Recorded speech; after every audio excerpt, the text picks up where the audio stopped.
যেখানেই থাকো বন্ধুরা, আশা করি সবাই ভালো আছো। আজ একদম ভোর 3:30টার সময় উঠে পড়েছি আর এখন একদম রেডি যাব মন্দিরে। আর 4:30টার সময় তো মঙ্গল আরতি হয়। প্রতিদিন তো ঘুমিয়ে থাকি এ সময়, এতটা ভোর খুব কম দেখা হয়। চারিদিক অন্ধকার, দেখো বেরিয়ে পড়েছি। রাস্তায় হাঁটতে হাঁটতে এত সুন্দর লাগছে, ঠান্ডা মিষ্টি হাওয়া। আর গ্রীষ্মকালে তো গরম, ঘরের ভিতরে কেমন একটা ভ্যাপসা টাইপের গরম। আর রাস্তাঘাট নির্জন, হাঁটতে কিন্তু খুব সুন্দর লাগছে।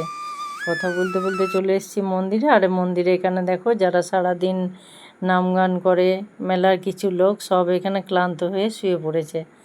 আর এদিকে মন্দিরেও বেশ মানুষজন আসতে শুরু করেছে। এই 24 পর কটা দিন 4:30টার সময় মঙ্গল আরতি হয় প্রতিদিন, সব দিন আসা যায় না।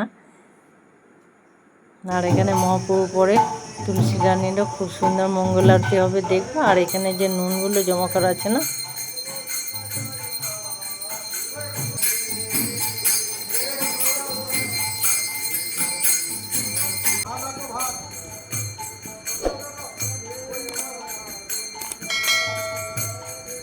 শেষ অবধি প্রায় 25 থেকে 30 কুইন্টাল মতো নুন এখানে হয়। আর ভক্তরা আসে নিজেদের মনস্কামনা পূরণের জন্য, মানত করে যায় আর দিয়ে যায় নুন আর খাস মন্ডা। আর এদিকে দেখো ভোরে পাতাগুলো দেখে অনুমান করতে পারছো কীরকম পরিমাণ। 10 থেকে 12,000 লোকের আয়োজন, তাই জন্য ভোর থেকে চলছে তার প্রস্তুতি। আর আমরা আরতি দেখার পরে আবার চলে এলাম এখানে ভোগ রান্নার কাছে। একবার ভোরের বেলায় ভোগ দর্শন করে নেব। সারা দুপুর থেকে শুরু করেছে কালকে সবজি কোটা কষিয়ে রাখা, আর এখন রান্না প্রায় শেষের দিকে।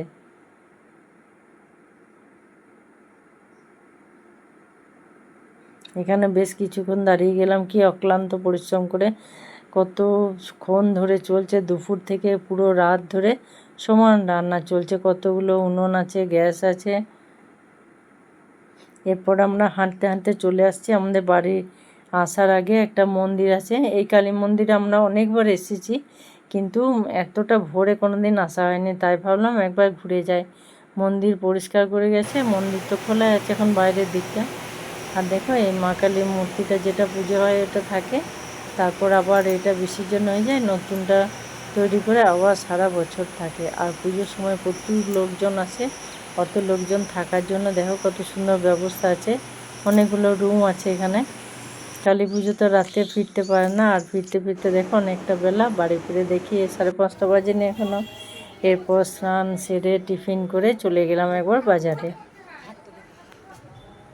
বাজারে মাছের দোকানে দেখো কত সুন্দর, এখানে আমরা কজন মিলে এসেছি। আর এই কালারফুল পাথর একটু নিয়ে যাব, এগুলো তো দেখতে খুব ভালো লাগে। মাছের এখানে বেশ কিছুক্ষণ দাঁড়িয়ে গেলাম, ওরা নিজের জগতে কত সুন্দর ব্যস্ত। কি নাম বলছে এখানে, শুধু গোল্ডেন ফিশটা মনে আছে, আর কিছুই তো মনে থাকছে না। মাছগুলো সুন্দর সুন্দর নাম, আর দেখতেও বেশ সুন্দর। এরপর আবার একটু বাজারে ঘোরাঘুরি করে দেখো এবার চলে এসেছি। এবার বাড়ির অ্যাকোরিয়ামে এই মাছগুলো ছেড়ে দেওয়া হলো। আর ওরা তো একদম ওইটুকু জায়গাতে ছটফট করেছিল, এখানে একটু খোলামেলা ছাড়া দেওয়াতে সবাই কত সুন্দর ঘুরছে।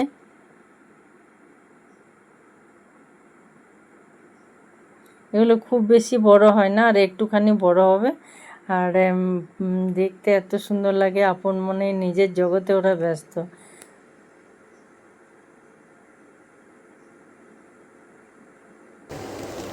আর সব থেকে বড় আছে এটা, এর আগে অনেক দুটো বড় ছিল বেশ, একটা গোল্ডেন ছিল আর একটা এরকম মাছ অনেকটা বড় ছিল।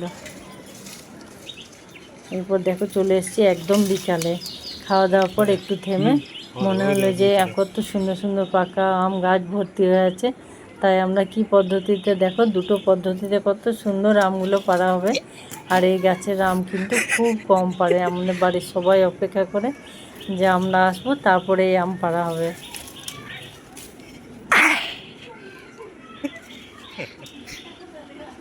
দেখুন নিচে কাপড় পেতে দাঁড়ালে এভাবে একটাও নিচে পড়ে নষ্ট হয় না। গাছগুলো তো অনেক উঁচু, তাই ফেটে যায়।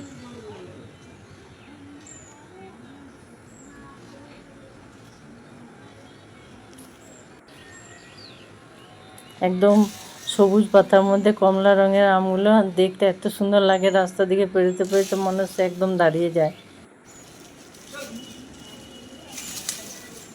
বেশিরভাগটাই ব্যাগ আর কাপড়ে পড়ে, আর একটা দুটো মাটিতেও ছিটকে পড়ে, একদম না পড়া হয় না। এরপর অন্য গাছের আম একটা দেখবে, ওইটাও অনেক বড় সাইজেরও, তো নিচে পড়লে ওতে ফেটে যায় একদম। কটা দিন তো বেশ গোলেমালে সুন্দর করে কাটছে, কোনো জায়গা যাব আসবো এটাই ভালো। তারপর ফেরার সময় খুব খারাপ লাগে।